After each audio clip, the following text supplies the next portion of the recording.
जय श्री कृष्ण दोस्तों. आज आपण विद्यार्थ्याच्या 34 वस्तू आणि 36 पाहिजे. श्लोक 34. अकीर्तिं चापि भूतानि तथैषन्ति ते व्यययाम् सम्भवी तस्य चाकीर्तिर्मरम् अकीर्त्यते. मनुष्य, देवता, यक्ष, राक्षस इत्यादी त्या प्राण्यांची तुला काही संबंध नाही. अर्थात ज्यांची तुझ्याची मित्रताही नाही आणि चतुरताही नाही, साधारण तुझ्या अपकीर्तीचे अपयशाचे वर्णन करतील. ती पहा अर्जुन प्रसाद हिराणीचा, जो आपल्या त्यातला मला विमुक्ती झाला तो किती शूर होता, पण प्रसंगी त्याला किती निर्माण झाली.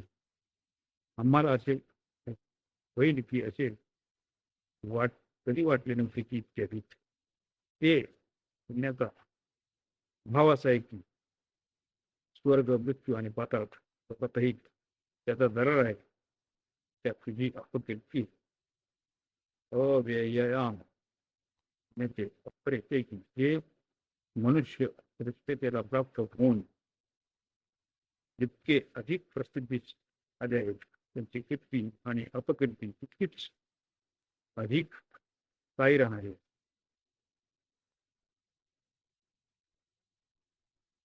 या लोकांच्या पूर्वार्धात भगवंतांनी साधारण प्राण्याद्वारा अर्जुनाची निंदा केली जाण्याची विषय म्हटले आहे. आता श्लोकाच्या उत्तरार्धात सर्वांसाठी लागू होणारी सामान्य प्रश्न. संसाराच्या दृष्टीने जो श्रेष्ठ मानला जातो त्याच्याकडे लोक चांगल्या नजरेने बघतात. त्या मनुष्याची जेव्हा अपकीर्ती होते तेव्हा तो अपकीर्तीच्या त्याच्या मरणापेक्षा अधिक भयंकर दुःख राहील. कारण मृत्यू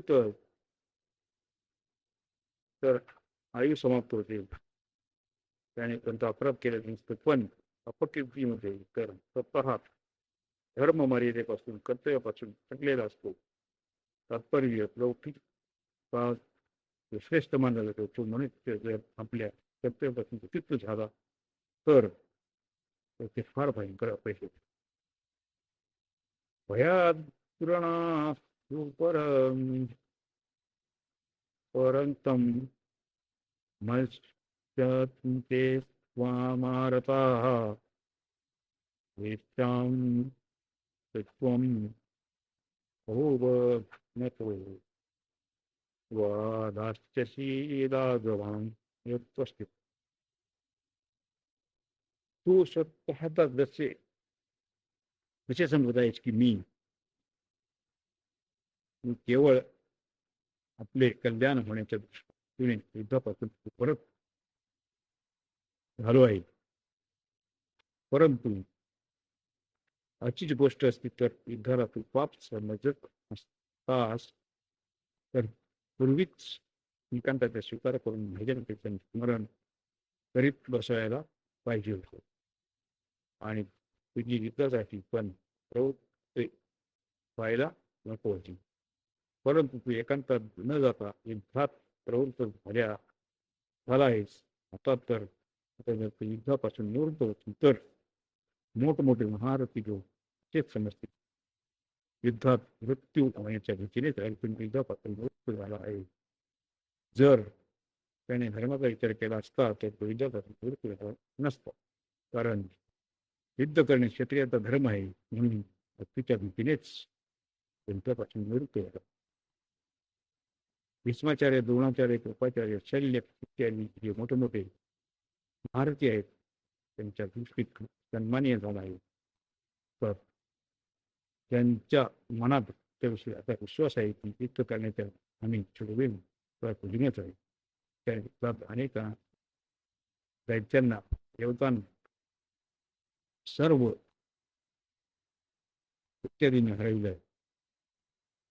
जर तू या वेळी युद्धातून निवृत्त होशील तर त्या महारथी सम्राट उच्चतेच्या प्राप्त होशील.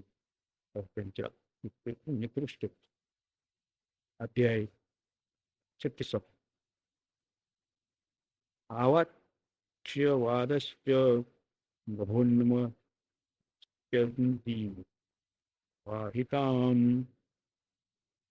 निन्दन्तस्तव सामर्थ्यं ततो दुःखतरं नोपि. शत्रूला अहितकारी म्हणतात.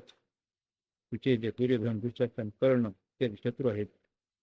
वैर न ठेवण्यात बोलताना स्वतः तुझ्याची वैर ठेवून तुझे अहित करणारे आहेत.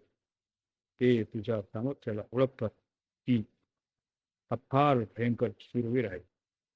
ते जाणत असूनही ते तुझ्या सामर्थ्याची निंदा करतील की हा तर नपुंसक आहे. का त्याच्या आईने मोक्यावर हा अलग झाला की नाही.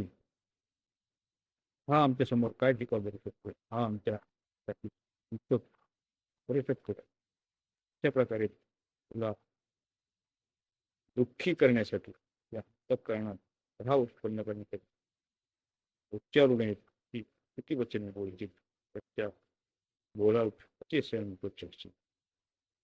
त्यापेक्षा अधिक अत्यंत भयंकर दुःखाचे दुःख तुमचे असणे.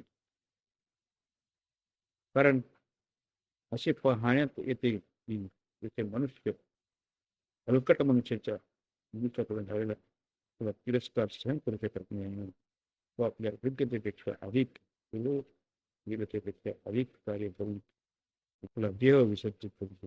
तसेच त्यावेळी शत्रूकडून तुझा सर्वैव निश्चित तिरस्कार होईल.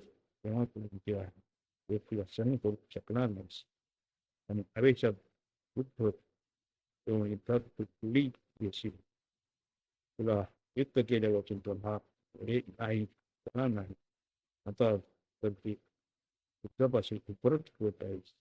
तर तेव्हा तू त्या 6 समय इतर उडी येशील तेव्हाही तू युद्धाच होईल. ही तू किती सहन करू. या प्रकारे शक्तीचा जय